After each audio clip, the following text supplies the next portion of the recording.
Cardano successfully completes the Alonzo Testnet Hardfork. This and other interesting news is what we'll look at in this video. What's up? My name is Caroline and this is Wealth in Progress, where you'll learn how to make passive income with cryptocurrencies. In this video, we'll look at two interesting Cardano news. The first being that the first step of the Alonzo Hardfork has successfully been concluded. And the second one is that Cardano again is active in Africa and supports a charity organization in Rwanda. And then we'll look at two other interesting pieces of news, pretty short ones. The first one concerns PayPal and the next one has something to do with Dogecoin. All right, let's dive in.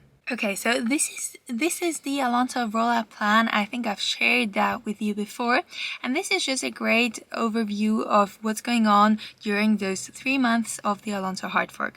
So we've first been in Alonzo Blue, so that was the Alonzo Testnet, and that has now successfully been finished, and the Testnet Hardfork has been completed, and now we moved into Alonzo White. So you can see that in this article that talks about this completion of the Alonzo Hardfork testnet, Cardano closes in on one of the most important milestones since its inception, the implementation of its smart contract platform Plutus.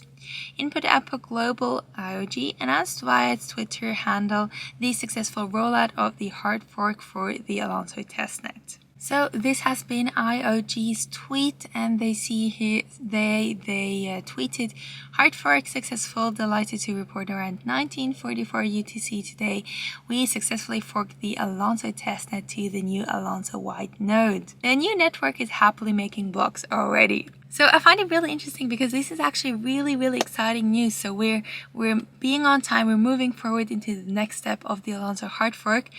And yet the price doesn't react. So that's what has me concerned a tiny little bit, because that usually shows a bearish movement or a bearish momentum. So usually in a bear market, good news, they simply don't even get noticed.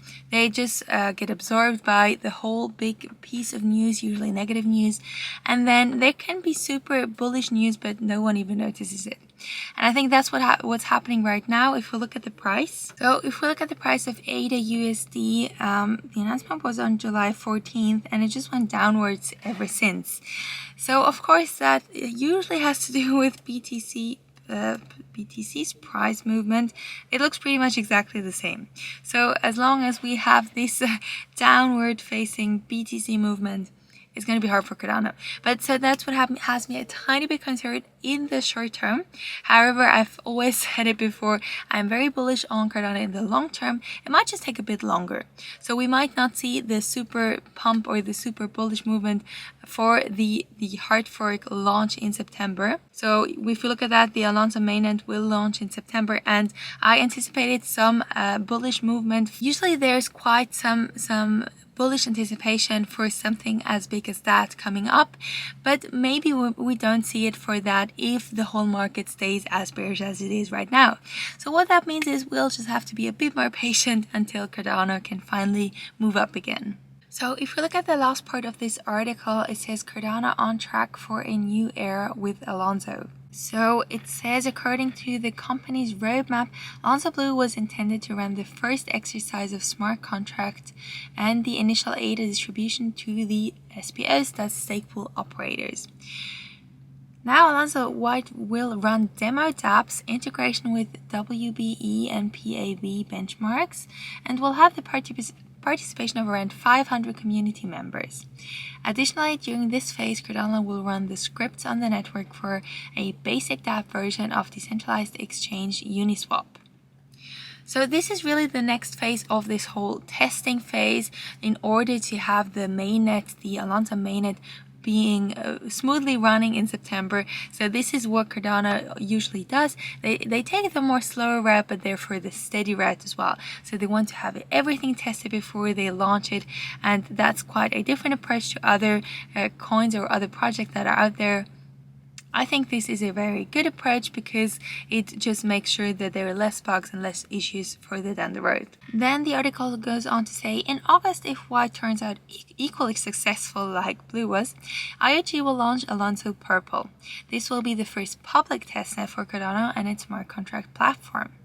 All pioneers will be onboarded with partnered dApps.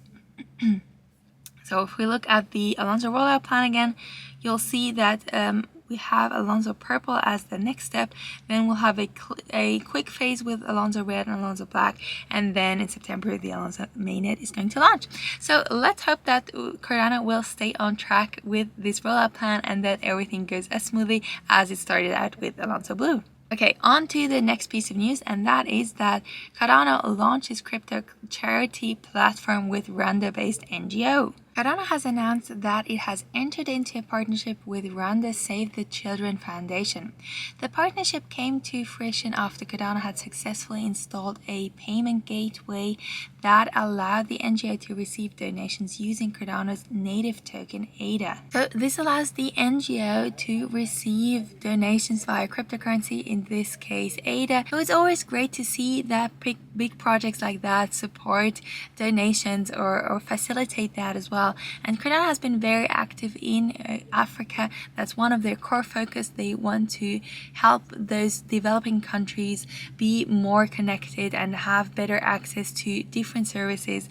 And that's just another piece where they're probably trying to support countries in Africa, in this case Rwanda. And you can see further down in the article that Save the Children, so that's the NGO, received over 22,000 ADA donations just hours after it announced the launch of the feature, amounting to almost $30,000 donated through ADA alone. So that's pretty cool, and if you've got some spare ADA and would like to donate some, why not check out this organization, this NGO. Okay, next up we've got some piece of information from PayPal. So that's just a very short piece of news, and just for your information, in case you're using PayPal, you might find that useful, because PayPal increases weekly cryptocurrency purchase limit 5-fold to $100,000. So the previous limit was $20,000 per week, and you can now up that, or they now up that limit to $100,000 per week for cryptocurrency, so you can invest in crypto with $100,000 per week. Now, not sure if that affects any of you, but if there are any whales around there, you can now use PayPal for that. And they also scrapped the annual purchase limit of $50,000, so that might be more relevant. I'm not sure if any of you are gonna buy $100,000 worth of crypto per week, but maybe some of you might buy more than $50,000 worth of crypto per year, so they scrapped that as well. And then we've got some last I think it's very funny piece of news, and that's that Dogecoin creator Jackson Palmer says crypto is a scam. So I always find that very interesting that a creator of a cryptocurrency would say something like that. Like, why would you first create a coin and then say, oh, it's a scam? So the only logical explanation for that I can see is that maybe he hasn't cashed out of his Dogecoin positions, or maybe he has cashed out too early actually. Maybe you couldn't profit from the rise, maybe something like that. But he tweeted, and so we're gonna look at that quickly. So Jackson Palmer is actually not very active on social media. So apparently his Twitter account has been private since mid-2019, and it hasn't, and he hasn't tweeted anything even during the last Dogecoin rise. But now he made a tweet last Wednesday. So we can read here. I'm often asked if I will return to cryptocurrency or begin regularly sharing my thoughts on the topic again. My answer is a wholehearted no, but to avoid repeating myself, I figure it might be worthwhile briefly explaining why here. Okay, so we're gonna go through that. So what he basically says is, after years of studying it, I believe that cryptocurrency is inherently right-wing, hyper-capitalistic technology built primarily to amplify the wealth of its proponents through a combination of tax avoidance, diminished regulatory oversight, and artificially enforced scarcity. I find claims like this very interesting because I've heard similar things about investing in general already. And what I find so interesting is, of course, it's capitalistic. Yes, we live in a capitalistic world. That's how the whole world flourishes like that. We couldn't build things, build infrastructure like that if it wasn't for capitalism. I mean, there have been countries that have tried out communism, and we all know the results. They haven't been better off at all. And so if people criticize investing or something, or capitalism in general, I just don't really understand, or I don't really see if they understand the whole scope of it. Like, if it wasn't for capitalism, our world as it is today just wouldn't exist. And what I usually see is that people who make such claims, they don't dare to invest. They're afraid of it, or they've missed the boat for some reason, and now they're just blaming the system or the investors and the rich. And the reason, or the truth is that most millionaires are self-made, and most of them have made their fortune through investing, and very, very few of them have just inherited it or have just been lucky. So actually, I think investing, and especially cryptocurrencies, are a great way to build wealth, especially for people who aren't wealthy in the beginning. There are countless stories of people who started with nothing, and they just invested very, very little consistently, and they've made a fortune over time. So that's why I'm a bit I have some issues with claims like that, because I'm just thinking, look, investing is just an opportunity for normal people who are not wealthy to become wealthy. If you don't want to be wealthy, that's totally fine, but then just leave it alone, leave the system alone, and go live your own life. That's fine.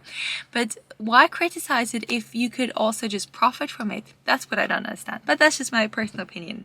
Then he points out some good points as well, though. So the next thing he says is, despite claims of decentralization, the cryptocurrency industry is controlled by a powerful cartel of wealthy figures who, with time, have evolved to incorporate many of the same institutions tied to the existing centralized financial system they supposedly set to replace.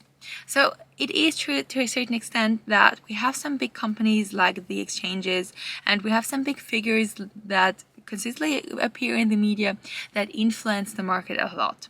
That's true, and I think to a certain extent at this point it's unavoidable, because especially the exchanges, they are relevant because the everyday person doesn't want to use a DeFi platform, or doesn't want to use something that doesn't look safe, that they don't have faith in. They need a company that is in between. And over time, I can see that decentralized finance will become bigger and easier to use, and will therefore be able to replace the centralized exchanges. But we're not there yet. I'm not going to go through the rest of this tweet because I don't want this video to become too long, and he seems very frustrated, and I mean, that's totally fine. Everyone can share their opinion, and if Jackson Palmer doesn't want to enter the space anymore, that's totally fine and up to him. I'll leave the link in the description, so if you want to go through the whole tweet, do that for yourself and let me know your thoughts. Do you agree with Jackson, or do you think he's maybe just a bit salty because he might have missed the boat for one reason or the other? Okay, so that's it for today's news. Currently, I don't see too many exciting news, and if I see them, then they don't affect the price. So I guess we're in a bit of a bearish movement right now. We'll have to wait until this is over. Just keep in mind that this is a great time to accumulate more if you believe in crypto in the long term. No financial advice, but this is what I do if I have extra capital. During those times, it's the best time to invest some more, because you can get all the prices or all the coins at a discount. If you like this video, hit the like button down below, share with your friends, and be sure to subscribe. Thanks for watching, and I'll see you in the next video. Bye!